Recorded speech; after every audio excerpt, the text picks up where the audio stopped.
नमस्कार मित्रांनो, माझं नाव प्रसाद. स्वागत आहे तुमचं marketing solutions by the pro या यूट्यूब चॅनलवर. तर मागच्या व्हिडिओमध्ये आपण डिजिटल मार्केटिंग विषयी बोललो होतो. तर आत्ता आपण असाच एक नवीन मुद्दा घेऊन आलेलो आहे, पीआर. पीआर म्हणजे काय? पीआर म्हणजे पब्लिक रिलेशन. तर पीआर आजच्या जगात का महत्त्वाचा आहे? जर तुम्ही स्वतःचा व्यवसाय करत असाल किंवा ब्रँड तयार करत असाल किंवा तुम्ही एक पब्लिक फिगर असाल तर हा व्हिडिओ तुमच्यासाठीच आहे. तर नक्की बघा. तर पब्लिक रिलेशन म्हणजे काय? मराठीत सांगायचं झालं तर तुमचा जनसंपर्क. जनसंपर्क का चांगला हवा हे व्यावसायिक ब्रँड तयार करणं किंवा पब्लिक फिगरसाठी हे खूप महत्त्वाचं असतं. पीआरचे प्रमुख उद्दिष्ट काय असते? लोकांमध्ये तुमची एक चांगली प्रतिमा निर्माण करणे, तुमच्या ब्रँडविषयी विश्वास निर्माण करणे आणि एक सकारात्मकता निर्माण करणे, हे महत्त्वाचे कामं पीआर हे करत असते.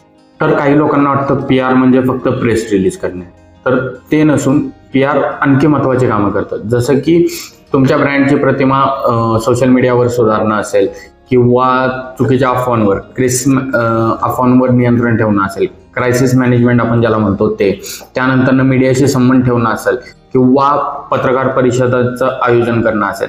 जसं की तुम्ही बघता, आता उदाहरण द्यायचं झालं तर एखादा ब्रँड किंवा एखादा व्यक्ती जर कुठल्याही सोशल मीडियाच्या काळात आज कुठलीही बातमी लवकर लीक होती आणि त्यात त्या माणसाची एकच बाजू दाखवली जाते, तर त्यासाठी ती पीआर टीम त्या माणसाची असेल किंवा त्या ब्रँडची असेल, ती काय करते की योग्य स्पष्टीकरण सोशल मीडिया असेल किंवा अन्य कोणते प्लॅटफॉर्म असतील त्यावर रिलीज करून किंवा मीडियाशी संपर्क करून ते रिलीज करते आणि त्या पद्धतीने क्रायसिस मॅनेजमेंट केलं जातं. म्हणजेच काय, अफवांवर नियंत्रण मिळवलं जातं.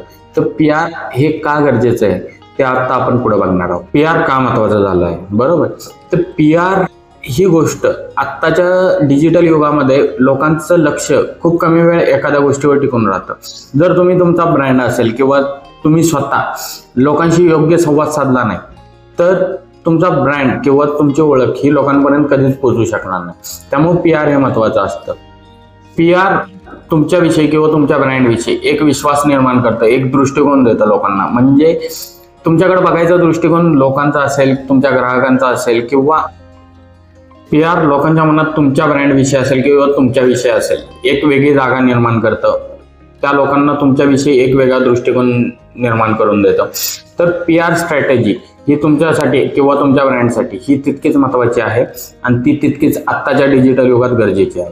आता लोक म्हणतील की पीआर आणि मार्केटिंग हे सारखे सारखेच असतात किंवा ह्या गोष्टी सेमच आहेत, पण तसं नाही आहे.